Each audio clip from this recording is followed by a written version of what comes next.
Donc bonjour, aujourd'hui on se retrouve dans les studios de Courrier Laval. Je suis Ania Conton, le journaliste, et aujourd'hui on reçoit Valérian Mazzato. Merci d'être là. Merci. Est-ce que vous pouvez vous présenter brièvement? Oui, alors je m'appelle Valérian, je suis photographe de presse, photographe documentaire. Actuellement, je travaille pour le journal Le Devoir, qui occupe une grande partie de mon temps. Puis j'ai une activité plus artistique en photographie à côté de mon travail. Puis je pense qu'aujourd'hui, on se rencontre pour la publication du livre sur Singapour, qui est un travail que j'ai fait avec le journaliste Alexis Riopel, également journaliste au Devoir. Et qui est publié aux éditions Somme Toute. Ok, merci. Est-ce que vous pouvez me parler brièvement du livre et de vos objectifs que vous recherchiez en faisant ce livre? Oui, alors peut-être pour resituer le contexte plus général, au Devoir, on a la chance d'avoir l'appui de Transat, donc la compagnie aérienne, qui donne un budget annuellement pour réaliser des reportages, des grands reportages à l'étranger, pour pallier, disons, un manque de journalisme international au Québec.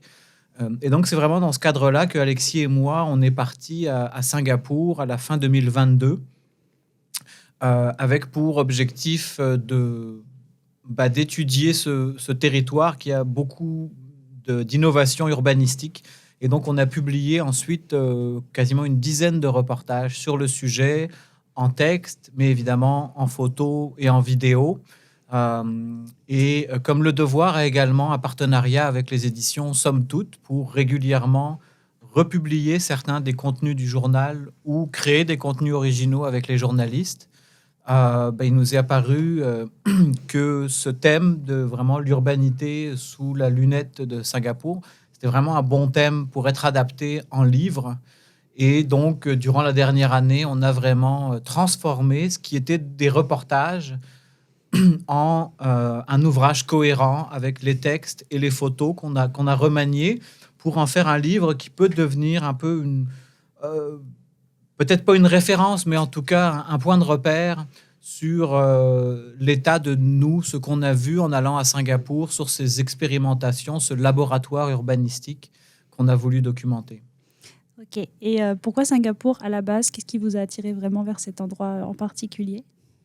Alors, il y a plusieurs aspects. Évidemment, je pense que quand on fait un reportage international, il y a un aspect où on se dit waouh, c'est quoi l'endroit du monde où j'ai envie d'aller. Alors on se fait une liste, puis à l'intérieur de ça, on essaie de trouver qu'est-ce qui pourrait à l'intérieur de ça intéresser les lecteurs, intéresser le public québécois. Et avec Singapour, il y a quelque chose de très particulier. C'est que c'est une île très petite, puisque on parle d'à peu près la surface combinée de l'île de Montréal et de l'île où se trouve Laval actuellement. Donc, on a un tout petit territoire parce que ça, c'est un pays. C'est un pays qui est très densément peuplé, puisqu'on a une population d'à peu près 5-6 millions d'habitants. Donc, tous concentrés à cet endroit-là et toutes les infrastructures du pays concentrées là. Et donc, pour arriver à développer, et en même temps, c'est une économie très florissante. Le revenu par habitant est supérieur à celui des États-Unis. Donc, on se dit, waouh, c'est quand même tout un défi d'arriver à avoir un endroit aussi petit, puis avec un tel succès, et que tous les gens arrivent à vivre là ensemble. Et donc, on s'est dit, OK, comment est-ce que les gens arrivent, mettons, comment est-ce qu'on gère l'eau potable, comment est-ce qu'on gère la nourriture, comment est-ce qu'on gère le logement, comment est-ce qu'on gère le transport quand un territoire est aussi petit. On s'est dit, OK, les défis auxquels fait face le monde et va faire face le monde dans les prochaines décennies, c'est qu'on se trouve sur un territoire limité, qui est la Terre, sur laquelle on sait que chaque année, on utilise beaucoup plus de ressources qui est disponible. Alors Singapour, qui elle-même est une île, est un endroit fermé, devient un exemple vraiment intéressant. C'est pour ça qu'on a appelé le livre le laboratoire de l'avenir, parce qu'avec des ressources limitées, un territoire limité, comment est-ce que ce pays s'en sort? Il y a des méthodes qui sont inspirantes, des méthodes qui finalement on voit que c'est peut-être pas très adapté à d'autres territoires. Et puis des choses où on se dit peut-être ça c'est transposable au Québec, peut-être ça c'est transposable à la communauté du Grand Montréal. Ok. Et vous, d'un point de vue un peu plus personnel, qu'est-ce qui vous a le plus marqué quand vous êtes arrivé là-bas? Est-ce qu'il y a vraiment une chose en particulier qui vous a vraiment... Alors moi, il y a quelque chose qui m'a... Il y a deux choses qui m'ont marqué. Je pense que c'est la densité, véritablement, la densité urbaine du territoire. Donc, voir on peut sentir vraiment physiquement qu'on est dans un endroit où il y a beaucoup de monde réuni sur un petit territoire. On ne trouve que très peu, peut-être cet espace qu'on sent souvent quand on est au Québec ou même quand on est ici à Laval ou à Montréal, où on peut être dans des parcs, on peut être dans des zones où on se dit je suis quasiment tout seul. Puis c'est des choses qui n'arrivent vraiment pas souvent à Singapour. Et l'autre partie qui m'a beaucoup marqué, c'est l'omniprésence de la végétation. Alors évidemment, c'est un pays tropical, donc on va dire c'est facile d'avoir une belle végétation parce que ça pousse tout seul. Mais quand même, il y a une réelle volonté, en tout cas dans les bâtiments qui sont construits dans la dernière décennie, d'inclure des arbres, des murs végétaux, des arbres en hauteur dans les constructions, enfin des exploits architecturaux pour inclure la végétation qui sont extrêmement impressionnants. Donc ça, visuellement, on a plusieurs exemples dans le livre qui sont vraiment assez beaux à voir. Ouais. Et dans tous les reportages que vous avez faits, puis les personnes que vous avez rencontrées, est-ce qu'il y a une rencontre qui vous a plus marqué que les autres?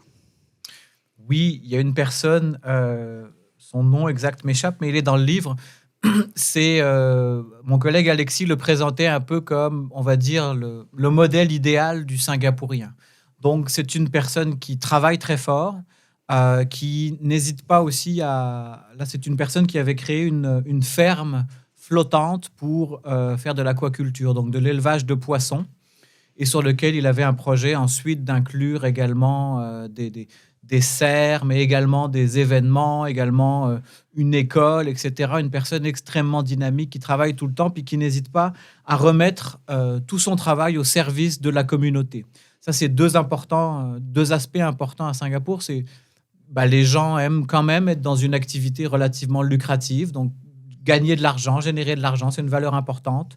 Travailler fort, c'est une valeur importante, mais aussi faire en sorte que tout ça serve plus largement à la communauté, donc pas forcément d'un point de vue individuel. Et cette personne-là avait un petit peu tout ça, puisqu'il disait, moi, je construis cette ferme parce que je sais que Singapour va faire face à un défi pour l'alimentation, parce que je veux que mes enfants puissent reprendre ensuite ce projet-là et qu'ils puissent s'étendre, servir de modèle aux autres. Et en plus de ça, c'est une personne qui doit dormir très peu parce qu'il fait de la peinture contemporaine, il cuisine des madeleines la nuit, il fait un très bon café, il a des amis un peu partout, il vous montre mille choses, il peut conduire un bateau, faire des nœuds, etc. Donc, il y a un petit peu ce côté homme, et en plus une personne qui a beaucoup voyagé, et qui en même temps aime fondamentalement son pays. Donc, c'est ce petit côté homme-monde, homme global, qui est très typique du Singapour, de l'habitant de Singapour.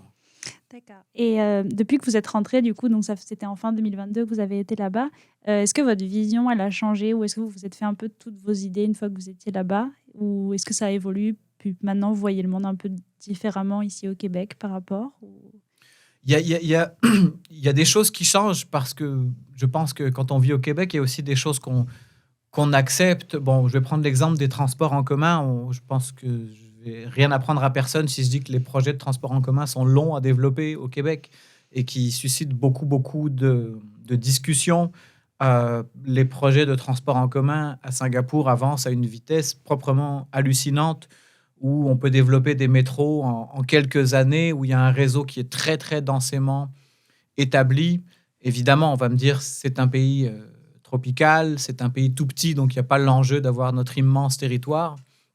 Mais il y a tout de même, on se dit, ouais, OK, c'est quand même possible. Malgré toutes les difficultés auxquelles on est confronté, on a aussi un exemple de l'autre extrême où on se dit, ouais, mais on peut quand même aller beaucoup plus vite et mettre en place des innovations de manière très efficace. Après, du côté peut-être plus positif, il y a des quartiers qu'on a vus là-bas, plusieurs quartiers qui sont, c'est peut-être ce qu'on appelle aujourd'hui des projets d'éco-quartiers, donc des quartiers où les gens vivent. En même temps, il y a aussi des petits commerces, il y a aussi une partie de l'emploi qui est là, il y a une très bonne desserte de transport en commun et il y a des parkings où les gens vont laisser leur voiture et vraiment évoluer à l'intérieur de leur quartier qui est organisé comme un petit village mais à l'intérieur d'une mégalopole, d'une très grande ville et à l'intérieur de laquelle ils peuvent vivre de cette, voilà, en se promenant à pied, en ayant tout à proximité, puis prendre les transports en commun ou prendre leur voiture et aller travailler pendant la journée et revenir. C'est des projets qui paraissent un petit peu utopiques, qu'on voit mentionnés un peu ici et là. Là, de voir que ça a été mis en place concrètement et de se dire, bah là, pour le coup, je pense qu'il n'y a pas grand-chose qui nous empêche de faire ça ici. En tout cas, mettons, dans le Grand Montréal ou à Laval. D'accord. Et dernière question, c'est vous, plus en tant que journaliste, du coup, ce journalisme un peu plus indépendant et de voyage, est-ce que vous avez vraiment senti une grande différence? Est-ce que ça vous a apporté une autre vision, on va dire? Peux-tu repréciser la question Vu que c'est un journaliste un peu plus indépendant, puis littéraire, du coup, et de partir en voyage comme ça, est-ce que ça vous a apporté un peu une vision différente? indépendant dans le fait de pouvoir partir Oui, à puis l'étranger? c'est ça, oui. Eh ben, bon, déjà, je pense que je dois reconnaître que dans mon travail, je pense qu'on a quand même une belle flexibilité, une grande ouverture en termes de comment est-ce qu'on peut rapporter l'information, l'écrire ou la photographier. Donc, c'est sûr que déjà, ça, c'est présent. Après, je pense que le fait de pouvoir se consacrer à ces projets sur le long terme pour un journaliste, c'est un peu le rêve parce que je pense qu'il y a beaucoup de mes collègues qui, même si on fait de l'actualité quotidienne, on aime ça, pouvoir se consacrer à fond à un sujet, l'explorer complètement. Et je pense que la forme du long reportage qui est retranscrise aussi dans ce livre, c'est vraiment un plaisir parce qu'on peut développer des idées sur le long terme. Au lieu d'avoir une photo qui résume tout, je peux avoir 5 histoires de 10 photos. Alors, ça change vraiment tout ce qu'on peut raconter, tout ce qu'on peut dire, puis on prend un plaisir absolu à faire le travail dans ce cadre-là. Ouais. D'accord. Ben, merci beaucoup. Merci d'avoir pris le temps de répondre à mes questions. C'est très gentil. Ben, merci beaucoup à vous.